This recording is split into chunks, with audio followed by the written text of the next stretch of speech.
Meatball George, how are you today? Hi, brother John. How are you? It's good to see you. Okay, what are you drinking? I've got some delicious hazelnut coffee today. I have hazelnut coffee with sweet cream creamer. I was thinking of putting a little touch of something in mine, but I got to drive later. I think I'll go out and get a burger or something. George, Maybe a pizza. are you familiar with this restaurant called PDQ? No. Think Chick-fil-A, because their Okay. thing is chicken. So their chicken is good. They got the fried chicken, whatever, it's good. I had PDQ salad, and they have this blueberry vinaigrette dressing. Hmm. It was delicious. Delicious. But an hour later, I'm You hungry. hungry? Yeah.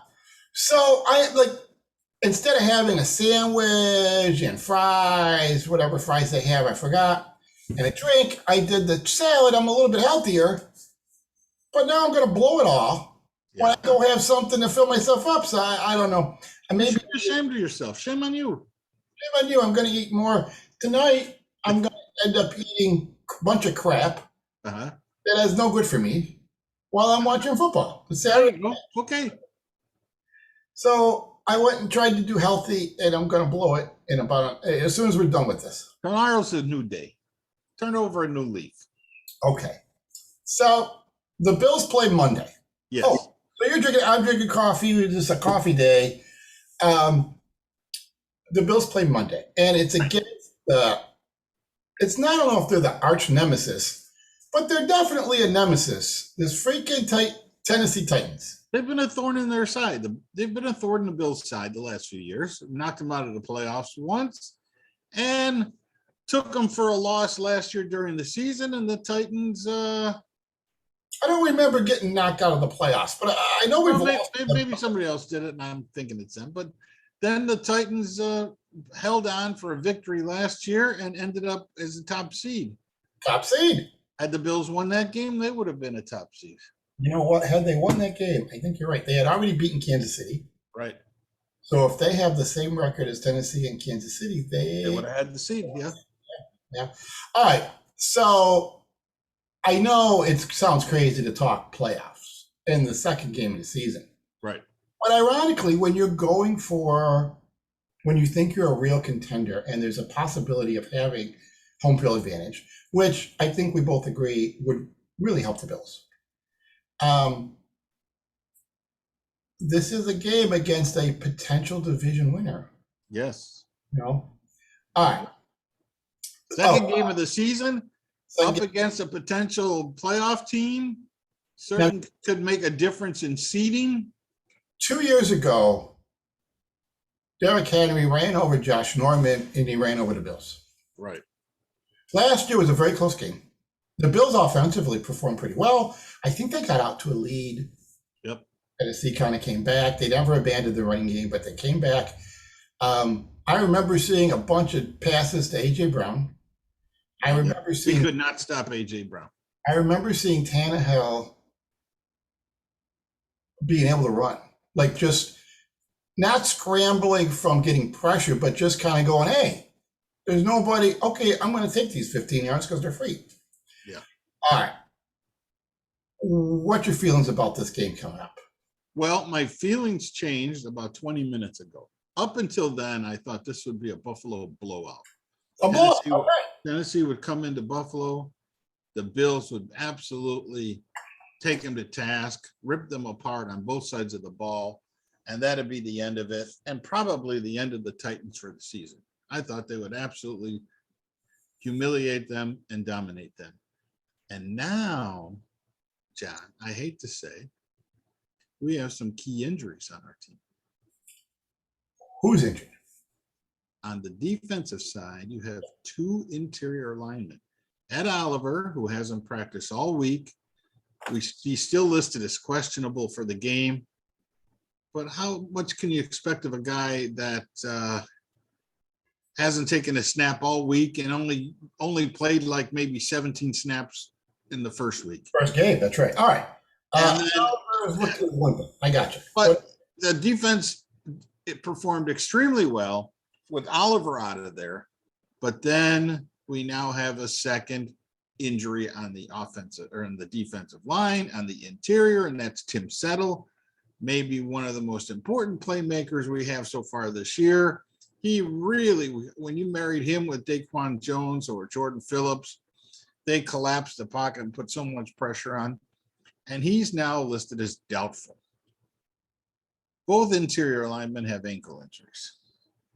So I thought to myself, well, we still have a few good interior linemen. We have a bunch of fantastic defensive ends. I still think that's going to put a lot of pressure on Tennessee, and we'll go over the defense in a minute. And now I find out that on the offensive side of the ball, Gabe Davis has an ankle injury and could be out for the game. I hadn't heard that. I know, I just found it out myself. Oh, wow. I had no idea. And now you've got injuries to important players on both sides of the ball. I Now, looked at their injury list on Friday, and I don't remember seeing them on, as well, Gabe Davis just went on today. oh, wow. Okay. All right. Okay, so I mean,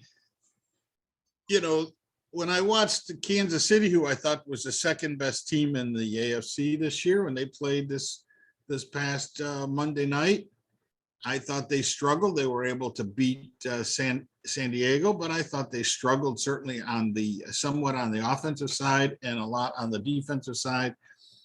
But I thought, well, the Bills were clearly a better team and they're heads above everybody. Now with the injury bug, John, I got to look at and say to you, we got the Bills offense going up against Tennessee's defense. Tennessee's defense is not the same defense as it was before.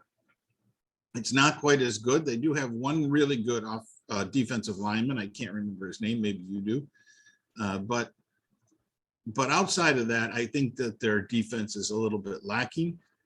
And, with Diggs on one side, Davis on the other, the talk we talked about last year was the running backs were involved in 40% of the plays last week. And you certainly have Crowder and Isaiah McKenzie in the slot and Dawson Knox coming out of the tight end. There were so many weapons for Josh. I didn't think that Tennessee would be able to keep up with them, and the Bills would get out to a huge lead, and there'd be absolutely no way that Tennessee could get that much of a deep threat long enough to keep up with the Bills, and the game would be over. But now with Gabe Davis out, this was the problem you were talking about preseason. Who is the backup to the wide receivers? Who's really number 3? And now you got to say, will they bring Shakir off the practice squad and will they put him in the game? Now they're going to be relying on a rookie. McKenzie did not have a great game last week. Crowder didn't have that many plays last week. Some nice catches. Had a couple nice catches. They did it. Yeah, they did a couple. But almost the total offense was Gabe Davis and certainly Stefon Diggs. So now you don't have Davis in there. So you got to spread the wealth around. I still think the Bills have plenty of offensive firepower to take advantage of the Tennessee defense. But, Davis accounted for 2 touchdowns last week. Yes. You have to replace that. Now you don't have to. Are you going to worry about who they're going to put out on the outside, John? McKenzie? Shakir? George, Mm-hmm. I believe I remember a video. Yes. You were asking me, how are you going to stop this offense? How are you going to stop it? Well, look. And this was the scenario that you painted. It is. And I have something else to tell you. Yeah. I don't know how you feel about him. I'm not a big Mike Vrabel fan because of the Patriots, but that is a well-coached team. By and large, they're a well. I know they faltered last year at the end of the season. I get it. And it is possible. Sometimes teams stop listening to their coaches. Like they get tired of hearing the same shit over and over again. And I don't know if that's what happened to them last year or not, of course. But when they both times that they played Tennessee on defense, Tennessee, they did some very effective things against the Bills to slow down the Bills offense, specifically to slow down the passing attack. Yeah, They did 2 down linemen and 9 guys in the backfield. I mean, right. they did, I'll say, unorthodox type lineups to stop the passing game, to interrupt and hinder the passing game. And I think we're going to see more of that. Now we've seen it twice. The second time they saw it, the Bills offense actually played a little better against them. They're a little better, but are able to handle it. Vrabel's going to have some more crap up his sleeve. But what you've been saying, and what I certainly have been saying, first of all, if we had Jonathan Taylor right now, you would feel a lot differently about the Bills. Sure, absolutely. But we don't have him. No. As the Bills front office doesn't put the same emphasis on the running game, don't value the running game the way I do. I know you would like to see them utilizing the running backs, passing and running more. Yeah, like I said, 40% of the plays last week were to the running backs. Some passes, some runs. But if you go into a game and a team's using 2 down linemen, putting 5 guys in the box at the snap, still backing up, like 3 guys are backing out of that box in order to stop it. You have to be able to run. Like if you can't run the ball, that's situational football. If you can't run against 2 guys in the box or 5 guys in the box, maybe you don't deserve to win. Wait a minute. Wait. The Tennessee not going to put 4 down linemen. They're going to put 5. No, they're going to put 2.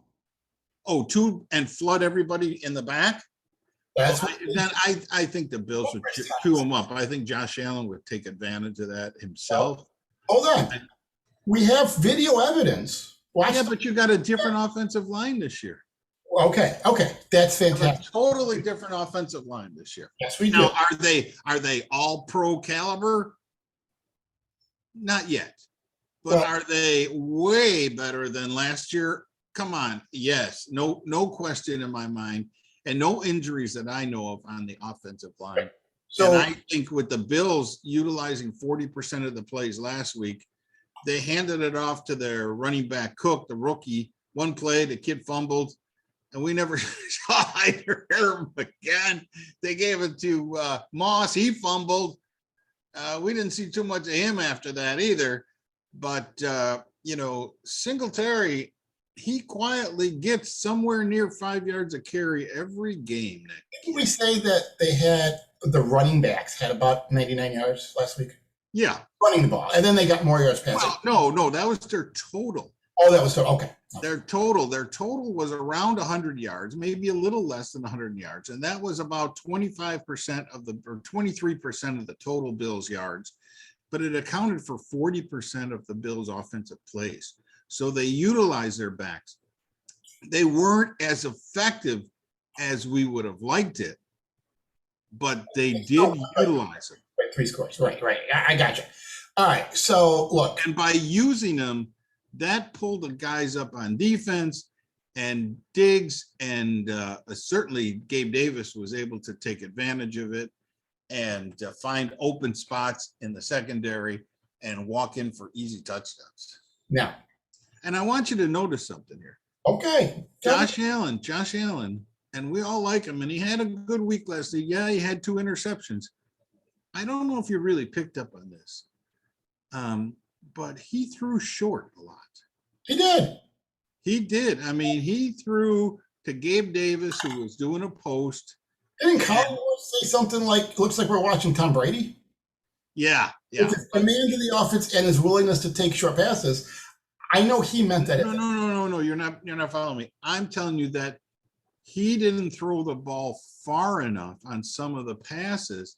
Like there was a post by Gabe Davis who had to slow down to catch the ball.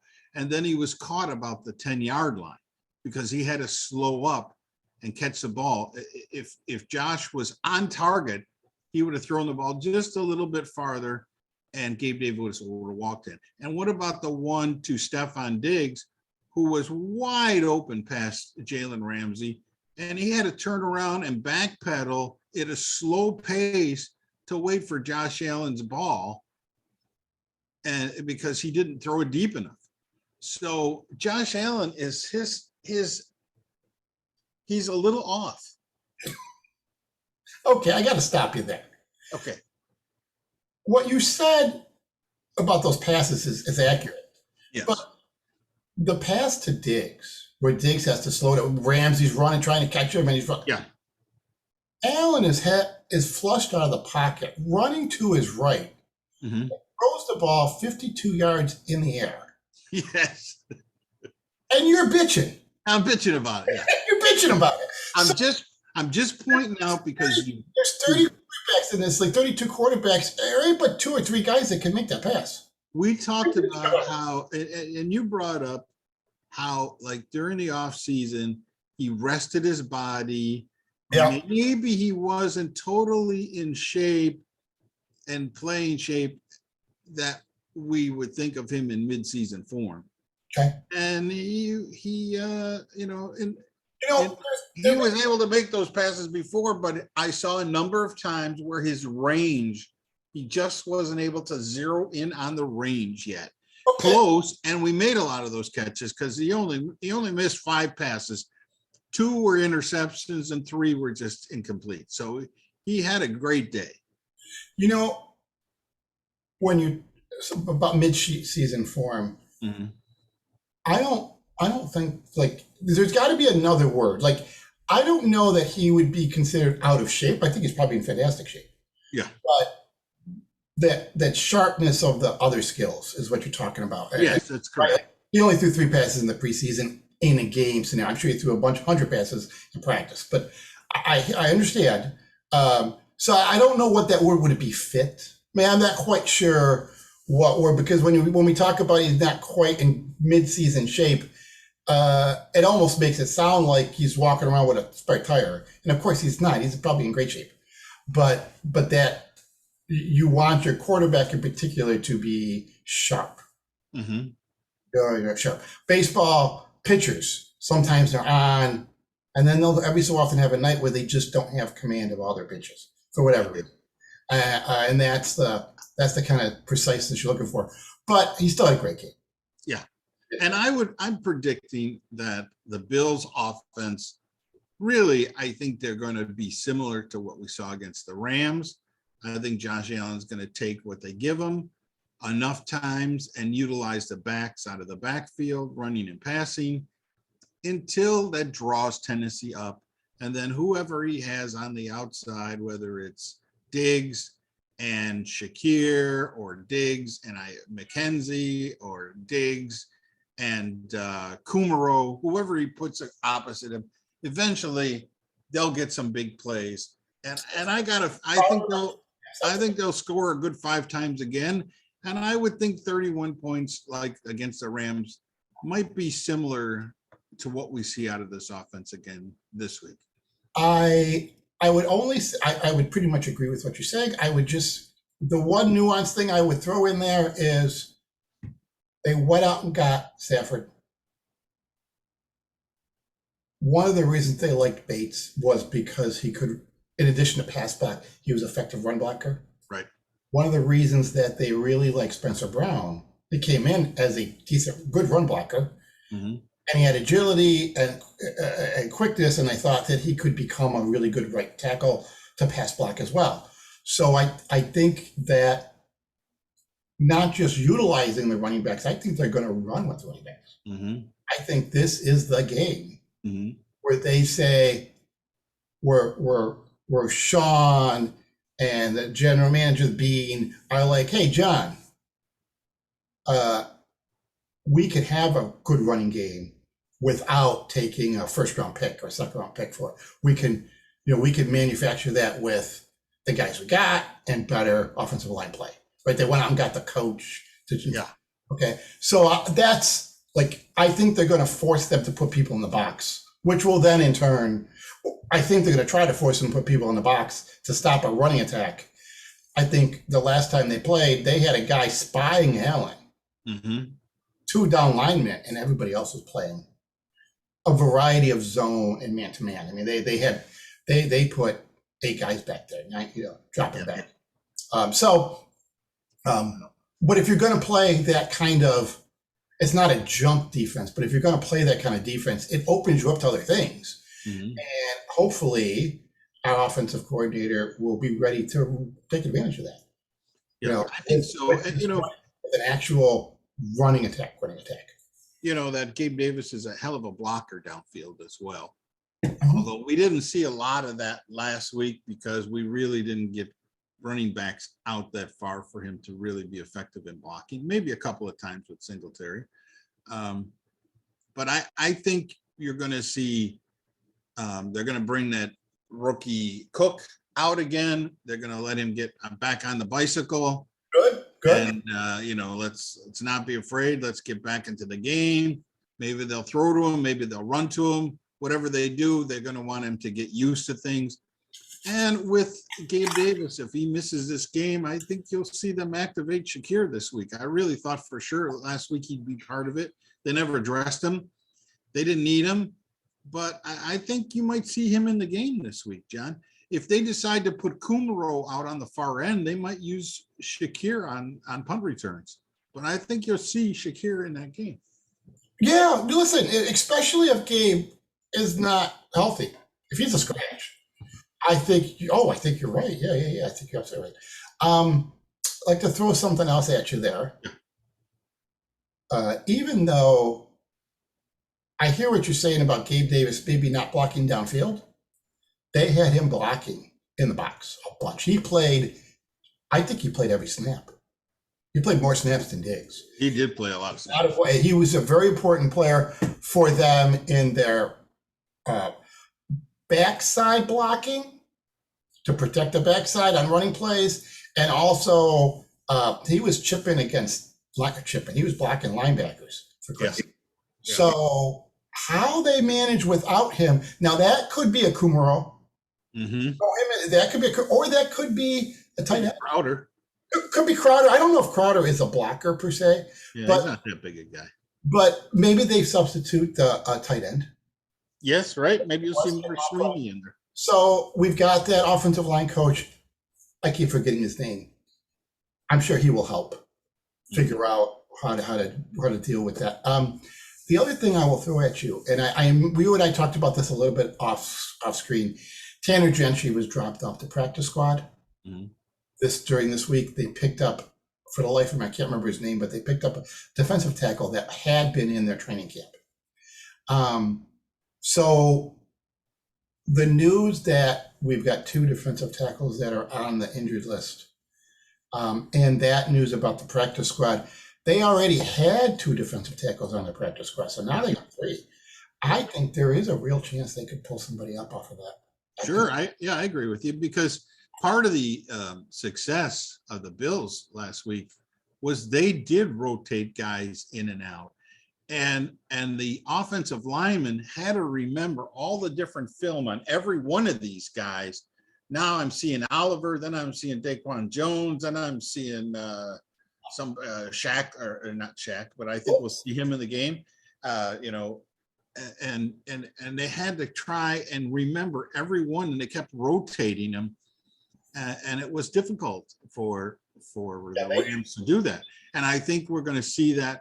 I rewatched all the highlights of the Tennessee Jets game, or Tennessee Giants game, and although Tennessee had the game in hand until in the fourth quarter when the Giants came back, the Giants offense was able to move Tennessee off the ball at the snap.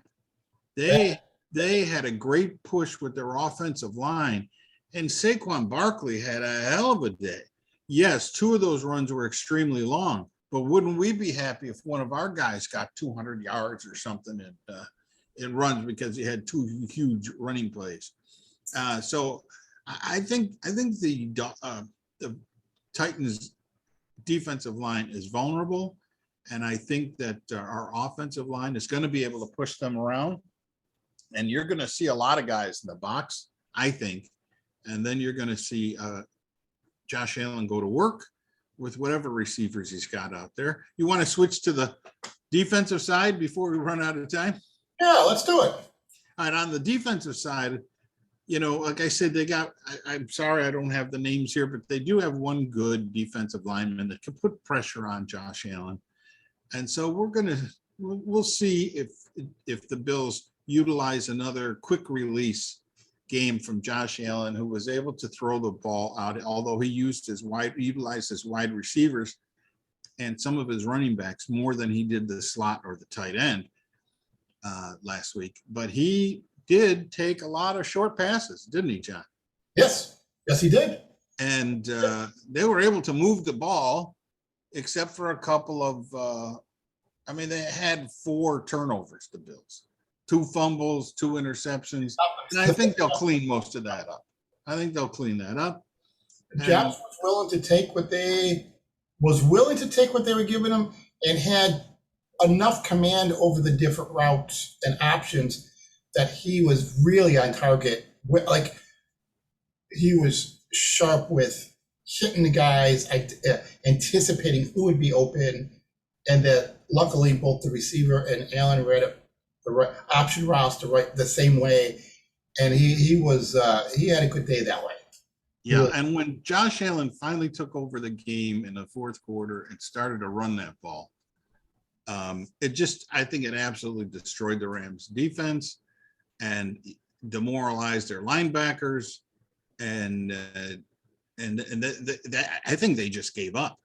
To me, it looked to me like the Rams just gave up halfway through the fourth quarter and said, forget about it.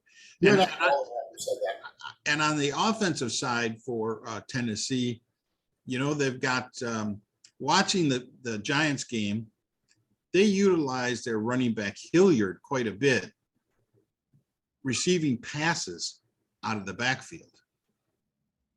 Okay.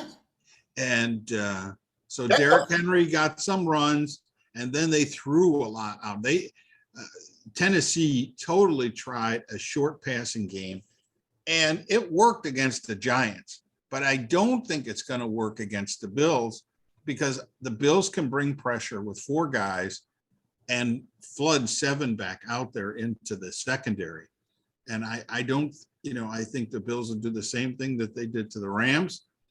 They'll stop them on 3rd down a number of times, and it won't allow Tennessee to get enough offense going. And when the Bills pull away in the 3rd or the 4th quarter, then it's going to be open season for Von Miller, and you'll see Tannehill go down maybe 3, 4 times. I think they'll get to him. So I think this is going to be, I don't want to call it a blowout, but I see it very similar to last week.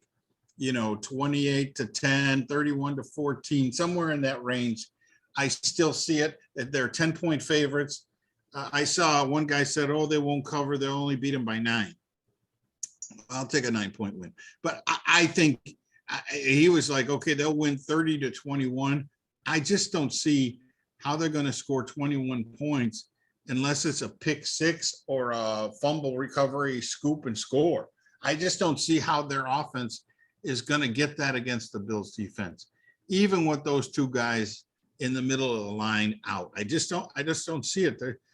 They are filled with stars on that field, and they're really good. You might see a guy like Terrell Bernard seeing some time in there, flying around at linebacker, because he can cover like Milano can. All right.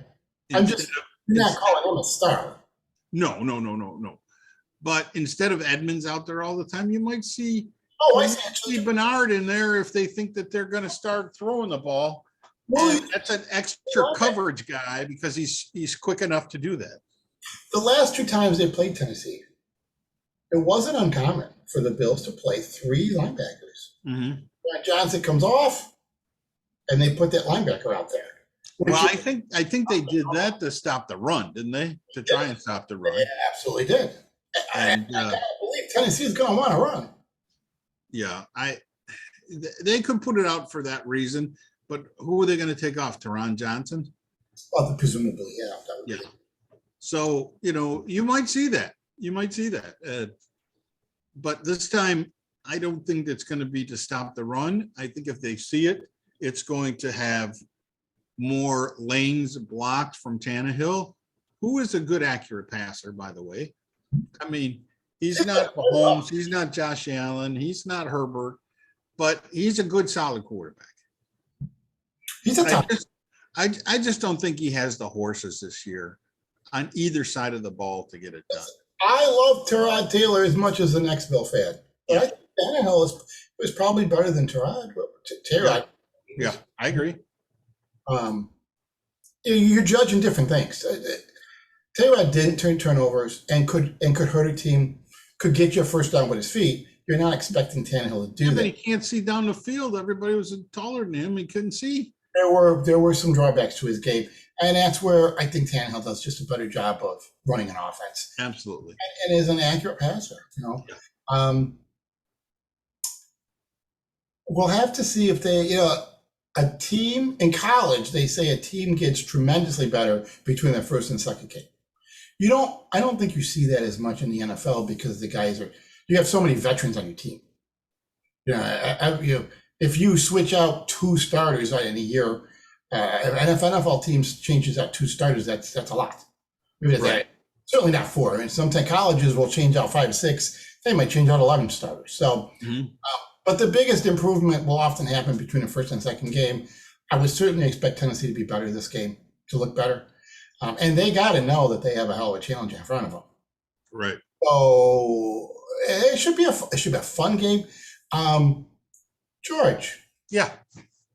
Turns out, if you're in the market, so everybody's going to get the Buffalo Tennessee game to start, and then depending on what market you're in, when the other game starts, the Philadelphia whatever game starts, you'll switch to that. Well, they're showing it on different channels here. Oh, are you sure?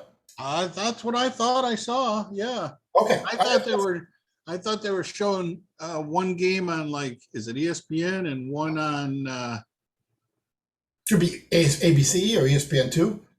Yeah, I'll see if I can get it up while we're talking, but let's see if I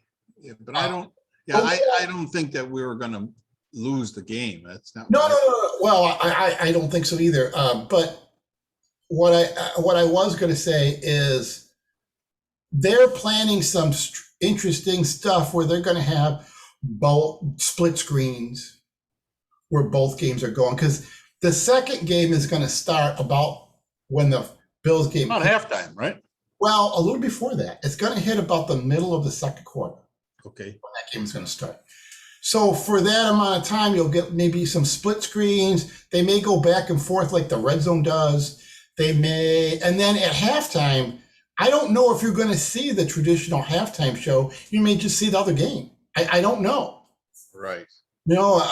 So there is, and ESPN apparently really wanted this. In the past, when you've seen 2 games on a Monday night, you had like a West Coast game. So it had a much later start time. Okay. Like a 10 o'clock start time. And sometime between 9:30 and 10:30, the game would start. So this is really different. They're not being started at the same time, but they are overlapping for quite a bit. We'll have to see if we like it. Now I'm a Bills fan. I'm going to be watching for the Bills game. I know you're watching for the Bills game. We'll have to see how the nation, who isn't necessarily a Bills or Tennessee or Minnesota or Philadelphia fan, and then we'll also have to see how the fans of those teams care for it. Right. We'll have to see how they pull it off and whatnot. I like the NCAA tournament, and there are times when multiple games going on, especially as games start getting close to the end, where they'll start switching from game to game, so you can see multiple endings and stuff. And obviously, it's not going to be like that because there's only 2 games, but it's something different. It should be exciting, and I'm looking forward to seeing how they do it. All right, so I'm looking at Monday night on ABC here, 7 p.m. Central Time is Minnesota Philly. Okay. So the Bills game, your time would start a little after 5. Yeah, that's what I'm gonna go. Yeah, here it is. That's on ESPN. And that starts at 6. Okay, so they're just different channels. Yeah, so I got the Bills on ESPN and the Vikings on ABC. So we'll have to see how they do this, how much cross playing they show and whatnot, and how often they put their split screen up. They seem to be really excited about it. They wanted this, and we'll see how they pull it off. But that NFC game looks good. Yeah, I think I think Minnesota's going to kick their butt. All I, right, mean, I don't think they're even competitive. we got about a minute left. Anything Okay. before we sign off? Okay, no, just a quick recap. I see this game is similar to the Bills Rams, with the Bills covering the spread and Josh throwing it all around the field and utilizing his running backs. I think Tennessee's in big trouble. All right, I see a Bills win. I do not have them covering the spread. You do not. You think it's closer.